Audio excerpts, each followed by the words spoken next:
right? It's rather daunting to be the last person standing between you and cocktails.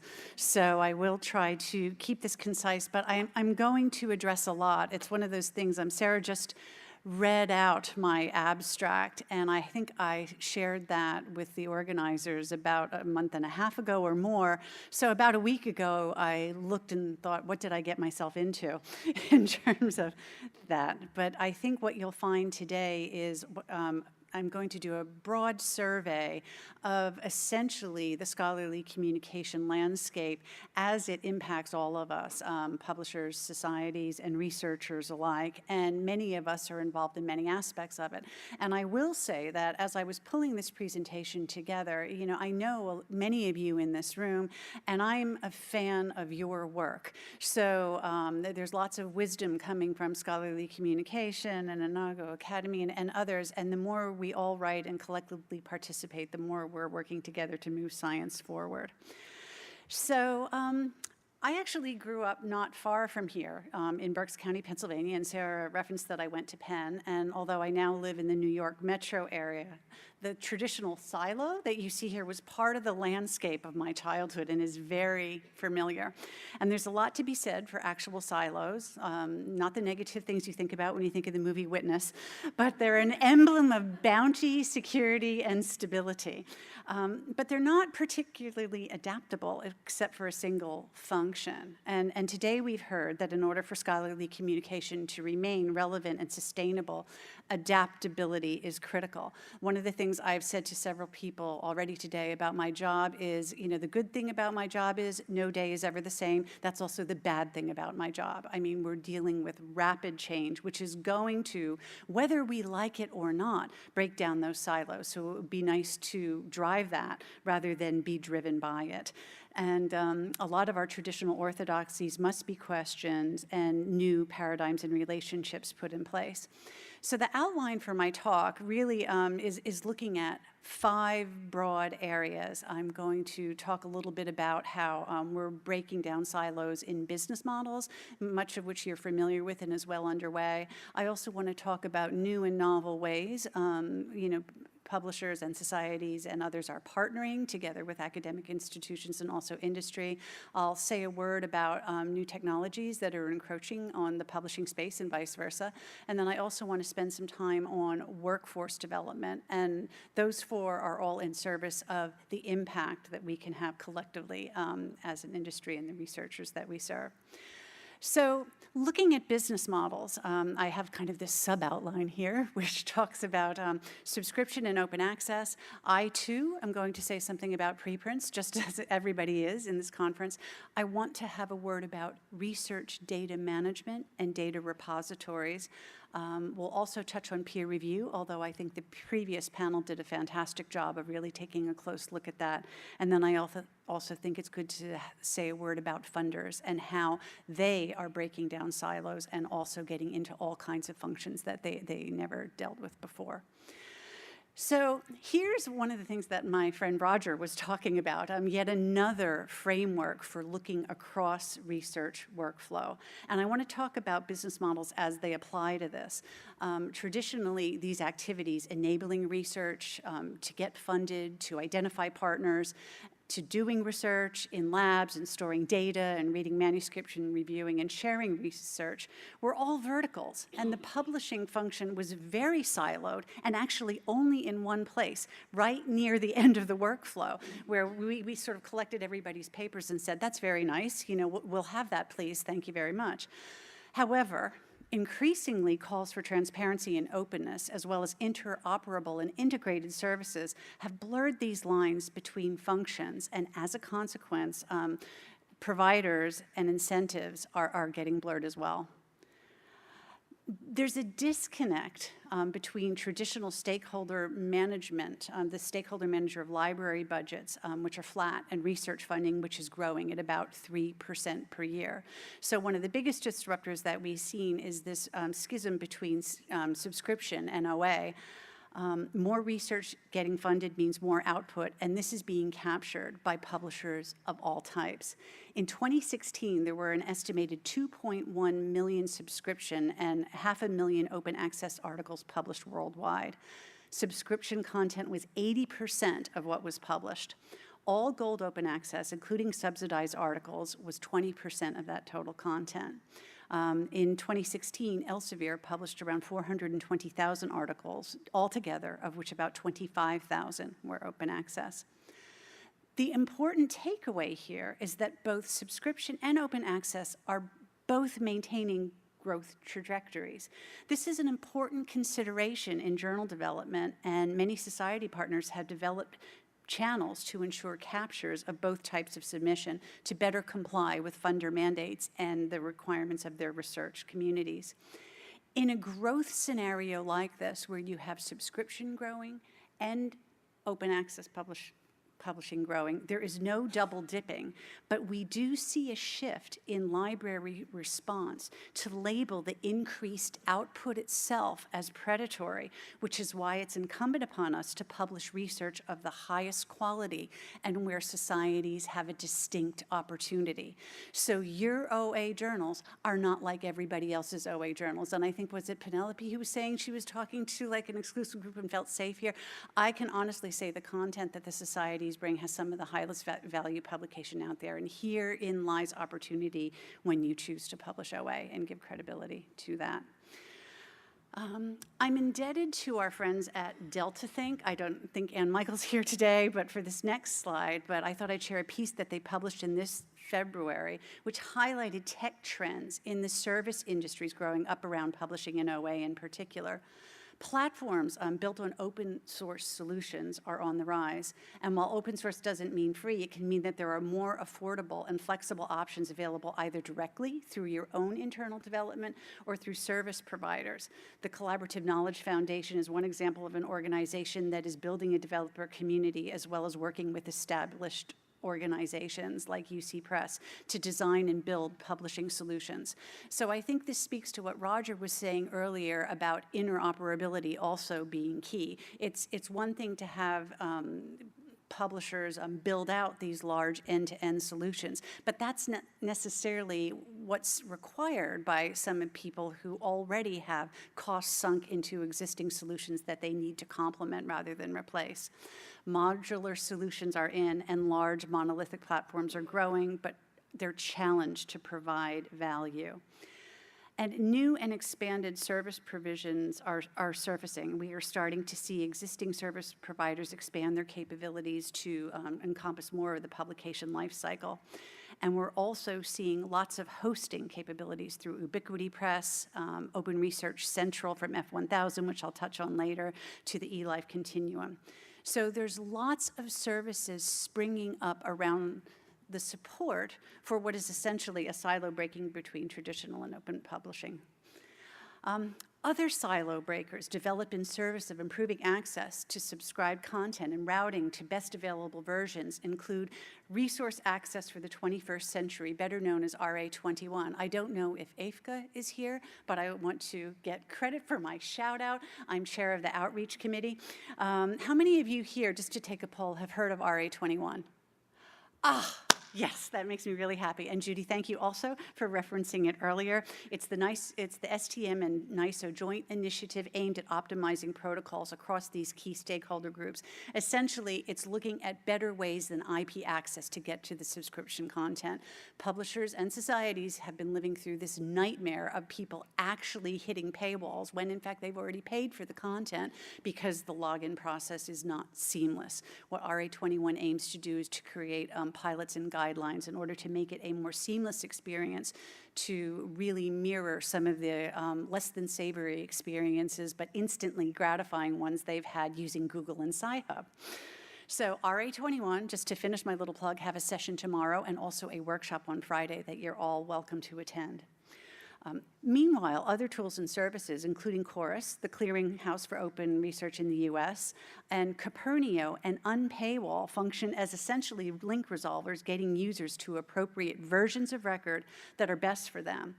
However, it's worth noting that some of those players that engage directly with end users and bypass the institutional partners can present security risks. So people ask, what's the main difference between RA21 and Copernio? And the question always lies in security and privacy and getting those things straight, and also partnering with institutions. So you're seeing that these tools can actually be used to bridge some gaps between content and end users, libraries and publishers, and we all are looking to see what solutions are adopted by the communities. It's anybody's guess, I think, whether or not any one of these services will become predominant right now as we all try to figure this out. I wanted to have another word about a silo breaker, which relates to the conversation that the last group was having about promotion of researchers' work.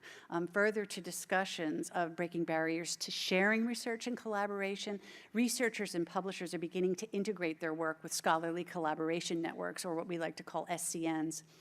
These SCNs are relatively new players in the scholarly communication chain, and the primary aim is to facilitate sharing of either full text or links. Some of them are already working with publishers. Elsevier was working with My Science Works. I believe the ACS was working with Colwiz, and Wiley was working with ReadCube. However, a significant announcement was made last week when Springer Nature, TIUMA, and Cambridge University Press announced a cooperative partnership. Given ResearchGate's history of encouraging authors to post articles with a limited approach to compliance, this is somewhat controversial, and the Coalition for Responsible Sharing, which includes the ACS as chair, the AMA, American Medical Association, the American Physiological Society, the BMJ, Brill, Elsevier, the Future Science Group, IEEE, and IWA, Portland Press, Wiley, and Kluwer, have made a response reiterating previous offers to ResearchGate of a viable long-term technical solution with an easy-to-use automated system during the upload process. So I think it's important as you look at this landscape of STNs and how to partner effectively with them without alienating our society members or our authorship base. There's many paths to this. So I'm very eager to see what shape this will take. But long before there was social media or scholarly collaboration networks, there was arXiv, the original preprint server, and tracked here from 2006. We see strong but stable growth, a pattern that has accelerated significantly in 2014 with the advent of bioRxiv at Cold Spring Harbor Labs, now funded by the Chan Zuckerberg Initiative.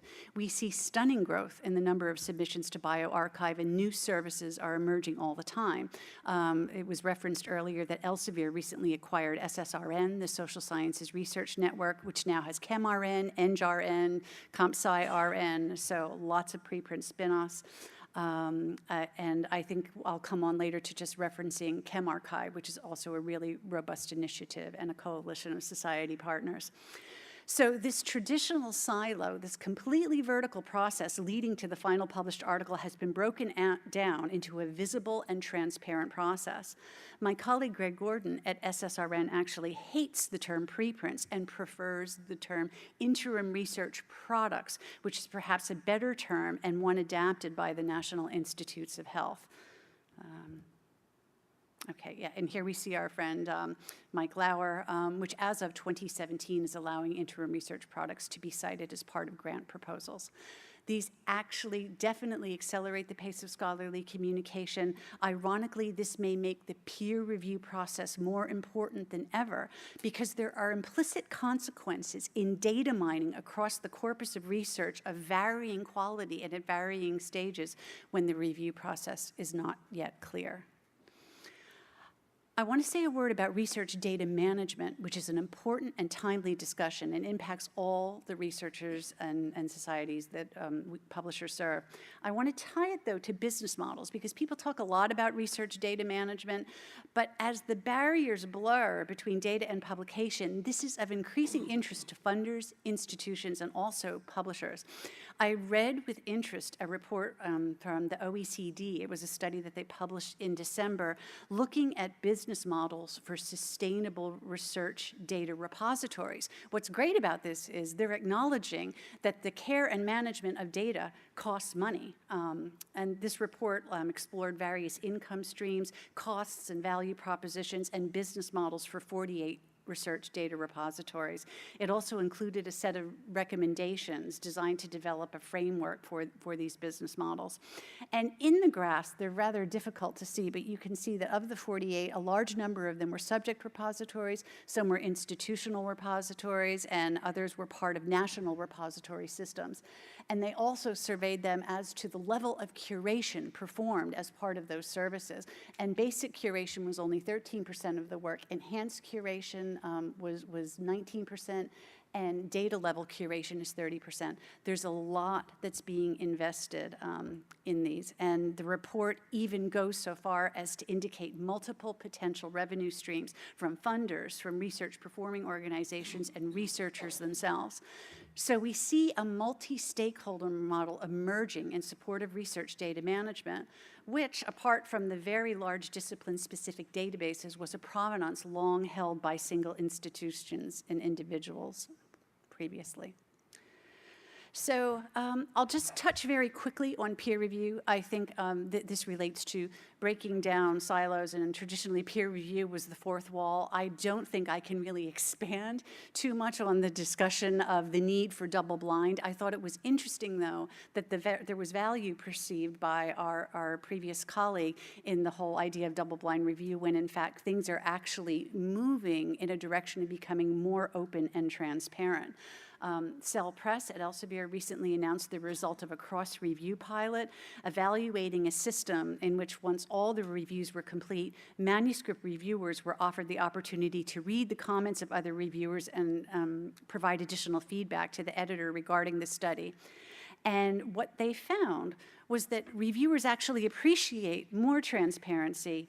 Increased interactions are helpful, and additional steps did not make the peer review take significantly longer. Reviewer interactions may or may not alter the outcome of the paper. So you see that there are increasing levels of experimentation in this area, the breaking down of that silo, that fourth wall between researcher and reviewer, and definitely services that put that forward. Publons is another service that I'll mention because their goal is to make that entire process transparent. Open Research Central now manages publication and peer review services for funders, okay, including Wellcome Open Research and Gates Open Research.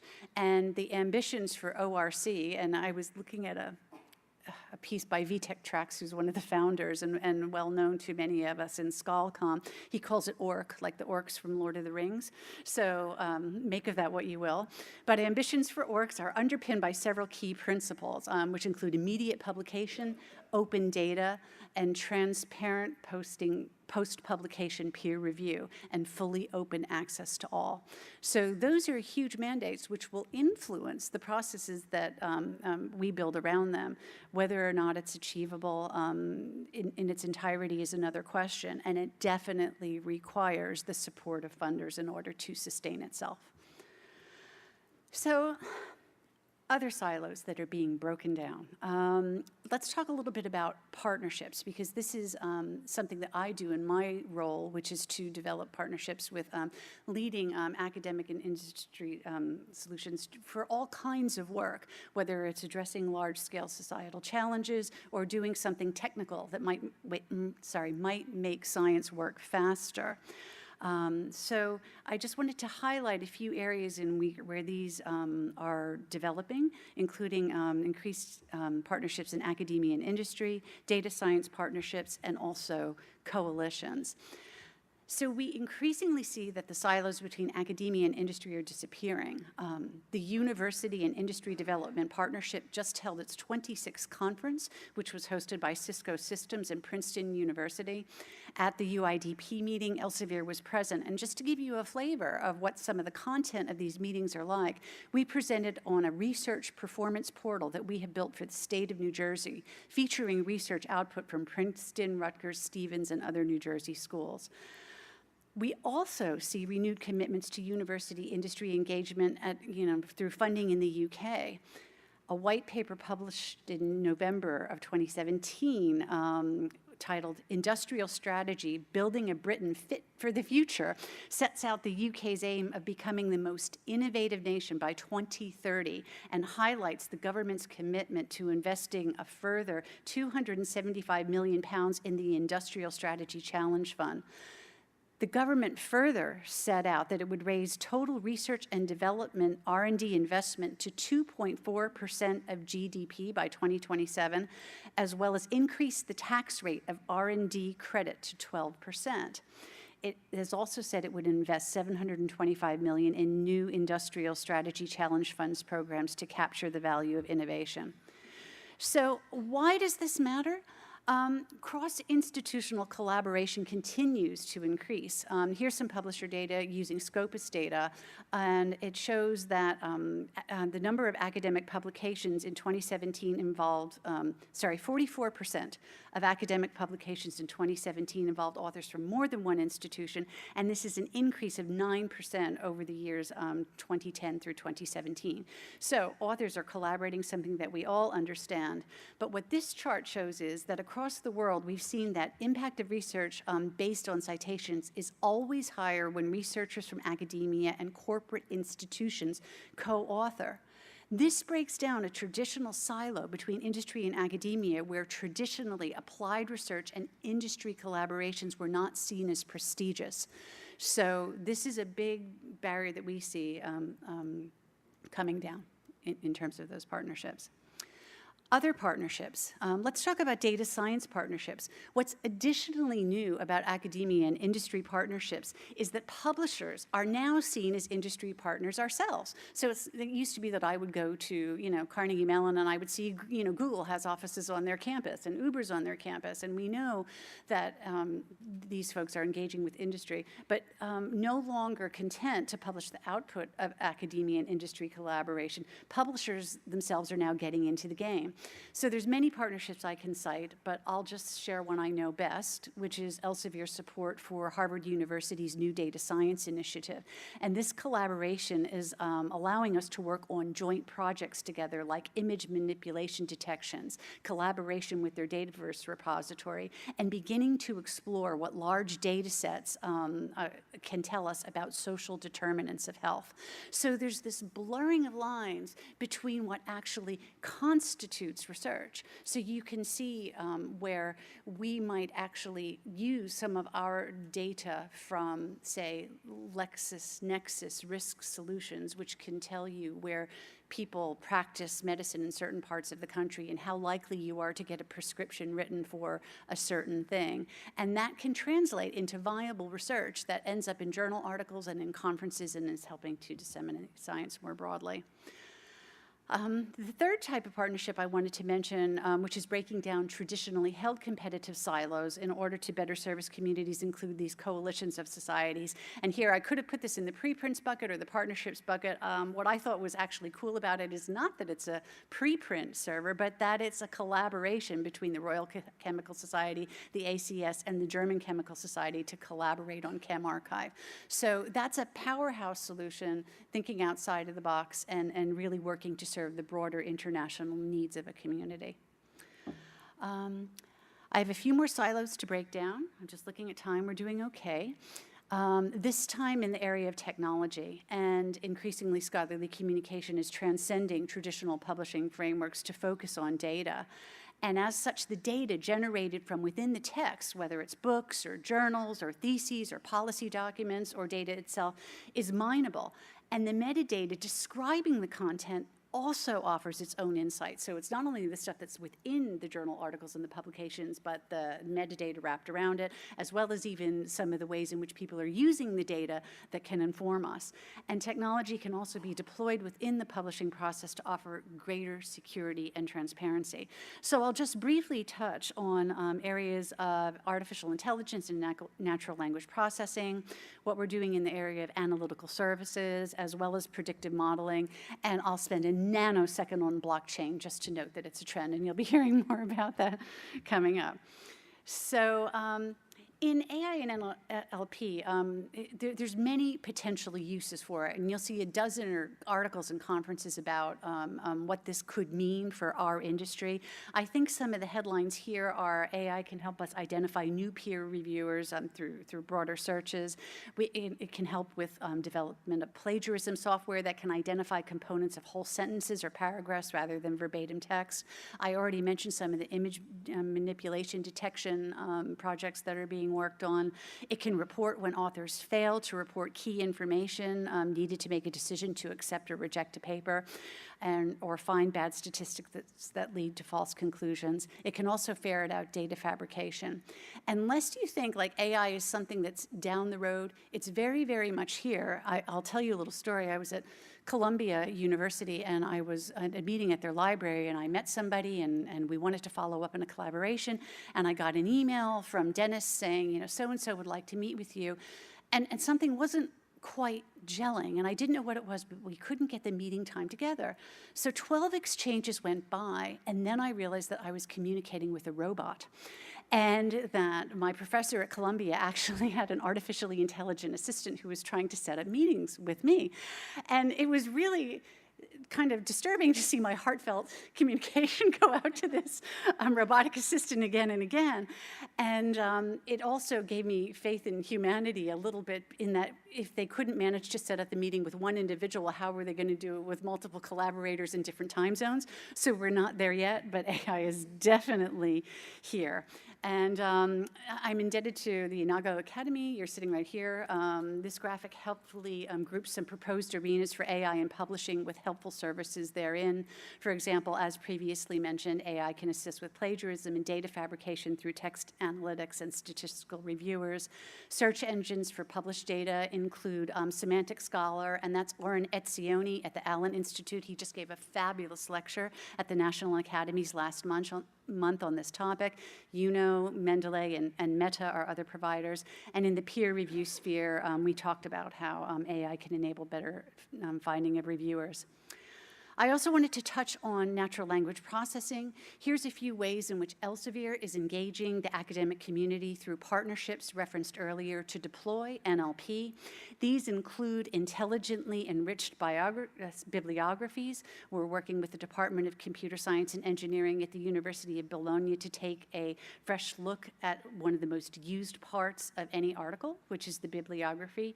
We're trying to characterize each citation, not only in terms of objective information, like the date and publication or the venue, but also go a bit deeper to understand why a specific paper is cited.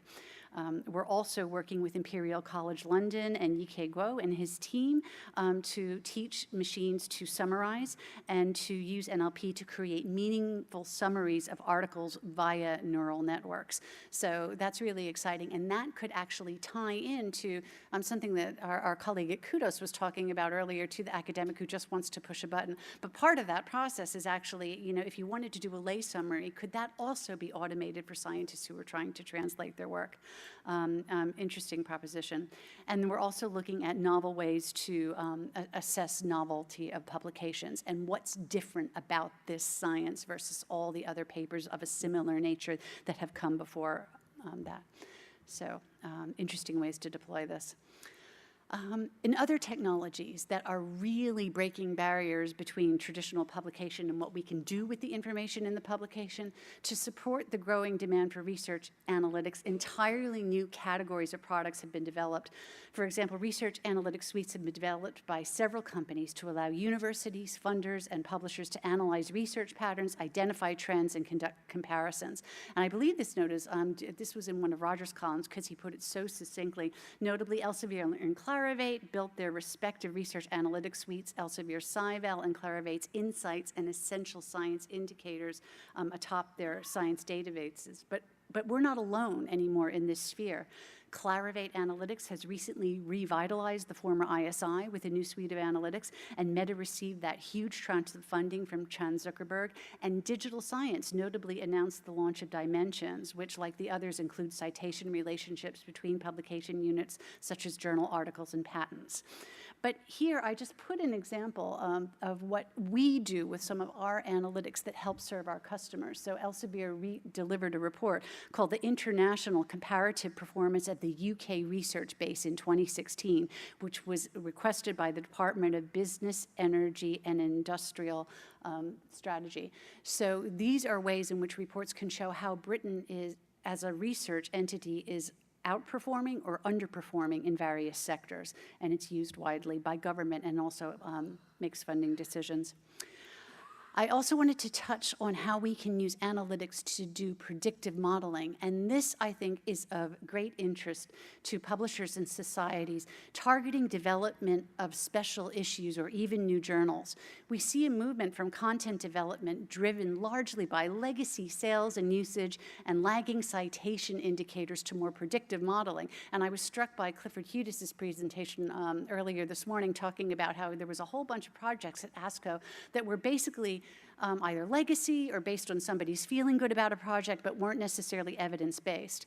And Elsevier recently developed Topics of Prominence, which is a citation network that organically traces more than 100,000 topics. And we do this by using a mapping of citations. So once one topic cites another, it becomes its own entity. Traditionally, topics were identified by almost like a library directory of ASJC codes, so all very familiar. But what you can get is a level of granularity of co-citation that will allow you in this graph not only to look at prospects of graphene, but also graphene sheets, graphene oxide, graphene ribbons. What's growing in those small areas? Is that a special issue? Is that a new journal? Is that something that we want to talk to our society partners about? So ways in which we can use predictive modeling that can also predict funding. I'm not going to spend any time on this at all, given the time I have, but blockchain, there's many others here probably in this room who can do it better, but I will mention that my former colleague Joris van Rossum, who used to be at Elsevier, recently authored a report for digital science, which is really interesting. Blockchain is a technology for decentralized, self-regulating data, which can be managed and organized in new ways. And it's important for scholarly communication because it can establish greater security, but also levels of transparency earlier in the process. And I will flag for those of you who want to know more about this, I think NPHASE is planning a big conference on blockchain in early May, and hopefully you can all attend, but it's something to look out for. Other silos. Let's talk about a really I don't know, the human part of breaking down silos and people, what is it, culture eats strategy for breakfast was quoted earlier. I think this is where you see there's still lots of work to do. And I wanted to talk about the whole idea of libraries as publishers, workforce development, diversity and inclusion, as well as changing workforce culture. So I think we can take a moment and look at libraries and publishers and libraries as publishers. And recently, I think some of us in the room might be feeling that the whole idea of publishers and libraries can be the most unlikeliest of friendships, and I don't even want to get into a discussion of who thinks they're the owl and who thinks there's the fox in that picture. But I thought, actually, libraries and publishers and societies are natural partners, right?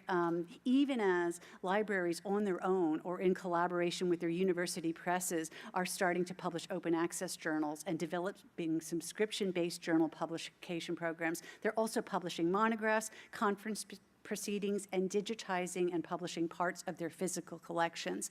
This is new, and relatively new, and it presents, I think, a growth strategy that requires partnership, because I think the more that they come on board to do this, as any university press publisher can tell you, it's not so easy to do and requires cost and expertise. So it's in our vested interest to break down silos, as we have historically with preservation initiatives that were a huge success between publishers and libraries, like Locks and Clocks and those programs, to incremental discussions like the whole Pay It Forward discussion at the California Digital Library that is now the Move It Forward discussion, which is looking at multi-stakeholder models for paying for research. It's important to see how we can support libraries in their efforts to reframe their roles and look at what has complementary functions. There are services, open or commercial, like bPress, for example, which was recently acquired by Elsevier to assist libraries with publication and showcasing of bespoke content. And I'll call your attention to a publication that I hadn't really known was there, but the 2018 Library Publishing Directory, which tells you exactly what they publish and what they do. So, and libraries aren't the only ones who have changing roles, and all of that requires a great deal of sensitivity between what are our traditional clients and stakeholders, but also within our own workforce. Publishers are changing. Elsevier currently employs over 700 technologists, which is a high ratio given that we have around 7,000 employees. So that's pretty amazing. Just before I came, I had a quick look at the featured jobs on our website. I would never get one of these jobs applying for Elsevier now. And these included software engineer, director of insights and analytics, manager, drug product data, and scrum master. Okay, so those are the jobs that we're featuring on our website in an effort to address some of the new technologies and silos. I'm sure others in the room have similar postings. But finding that balance in our organizations can be difficult, and you have to bridge a gap between those roles and the new ones.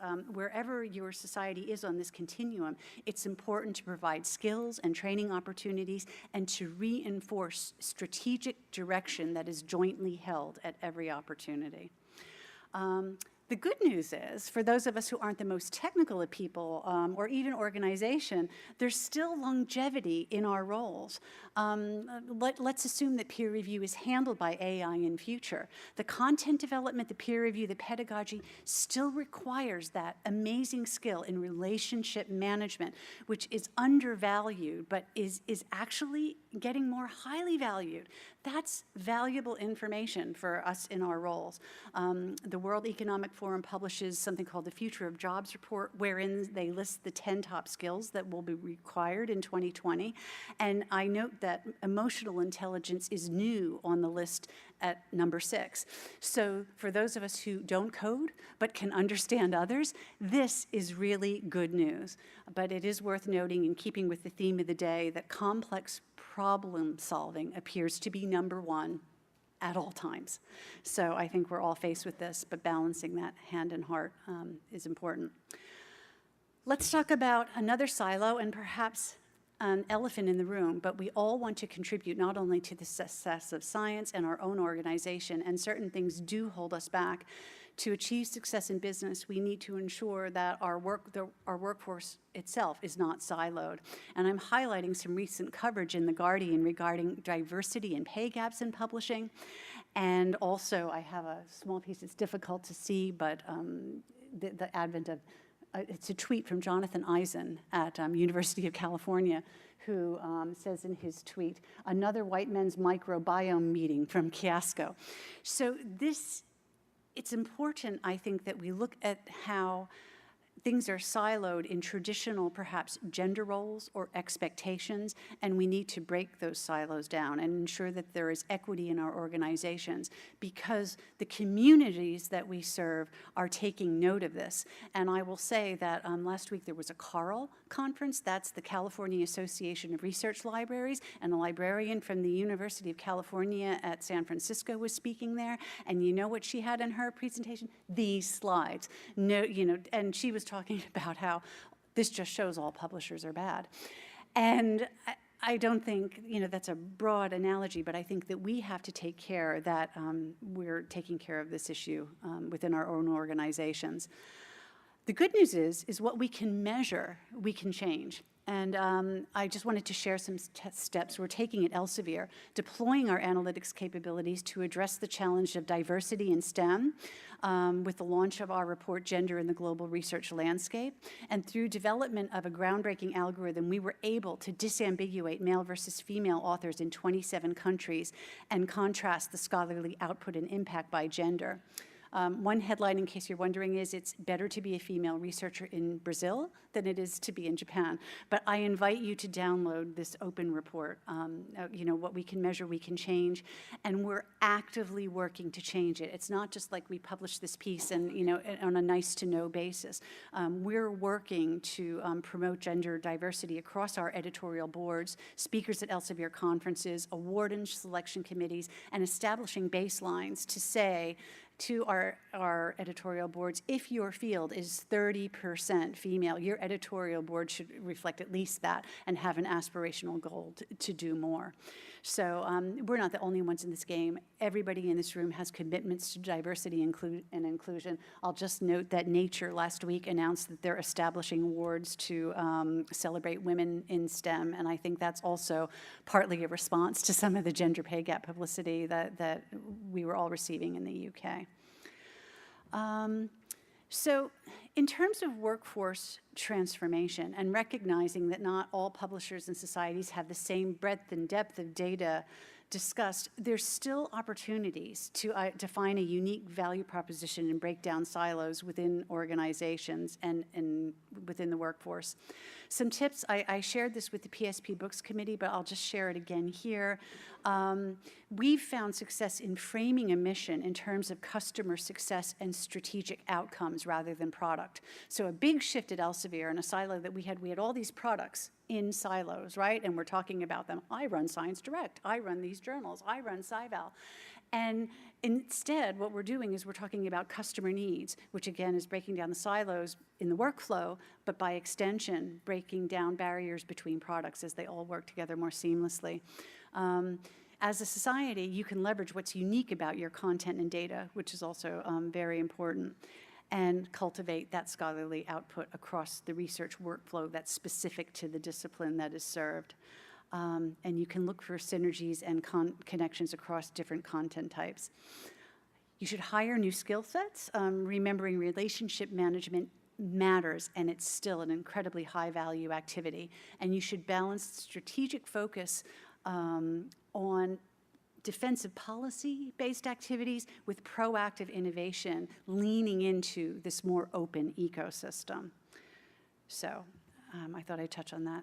And I have just a few slides before we could open it up for questions. I wanted to talk a little bit about how all these broken barriers, whether they're we're breaking down silos, breaking barriers, or actually creating some new niche capabilities, need to work together to enhance a broader mission that we all share. And many people have referenced it today. But how do we have more impact? And I think there's a few imperatives that we can focus on as a collective, which include asserting the integrity of scholarly communications, addressing large societal challenges. I think Penelope referenced the mission statement of the ACS and her mandate, and also working together to better measure the impact of science on society so that we can assert our value to governments, funders, and policymakers. I'll just have a word about the integrity of scholarly communication. This was in my Facebook feed this weekend, okay? Not the caption, actually, just the picture. What it said in my Facebook feed was that National Geographic had awarded a photographer the Best Photo of the Year award for this shark. Now, I'm looking on my phone, I'm thinking, oh my God, that's really cool. That's an awesome picture of a shark. And I look up the photographer, and it turns out that there's this whole scandal from a year ago about how this was not an actual photo. The photographer never took it. National Geographic, debunked it and actually published photos of his actual work. But if I had not thought to look it up, it's still alive and living out there and coming into my data feed. And I might add, from a colleague in scholarly communication who said this is really cool. So it became instantly very real to me, because I'm not necessarily always on social media like my daughter is, but how disinformation can spread. And you can see this headline from the Times this weekend. I don't know if any of you caught this article, but where countries are tinderboxes and Facebook is a match. And you can see how this spread of disinformation misinformation can lead to social unrest and discord, not to mention the potential for disinformation in scientific information as well. So it is incumbent upon us to assert the integrity of the services that we provide and the value. And I think this is an important moment for all of us as publishers, with Facebook going to Washington, to say just because something is open doesn't necessarily mean it's good. People have long provided the value of curation and care, and this is something that we must do together in an effort to address large societal challenges, like, for example, the SDGs. And I'll just make a note that many societies have huge commitments to the Sustainable Development Goals, and I'm also sharing a picture of the RELX Resource Center that our Elsevier and its parent company set up, sharing content, sharing information, sharing facts with the public. I'm highlighting the ACS's Sustainability and Chemistry Enterprise Manifesto here as well. Very important that we come together to do that in order to better measure the impact science on society. And here I have a screenshot of Plum Analytics. This is a company that Elsevier acquired, which allows us to measure citations in policy documents for scientific research. And we're also doing some small experiments looking at scientific citations in the legislative data. So you can imagine what funders want to know, what government wants to know is, I paid for this research. I think it's fine to say, have the discussion about should that research be open, and if so, how soon? But really more important is, what difference did that research make, and how can we substantiate that? So I think working together across the silos of information and data to do that, we will all be better positioned to accelerate science in future. So with that said, to maximize the impact of scholarly communication, we need to continue to break down barriers or silos, build new collaborations involving multiple stakeholders, create sustainable pathways to access, and develop metrics that reflect a higher level mission. And with all that said, and standing between you and cocktails, I have a few minutes for questions, and thank you for your time.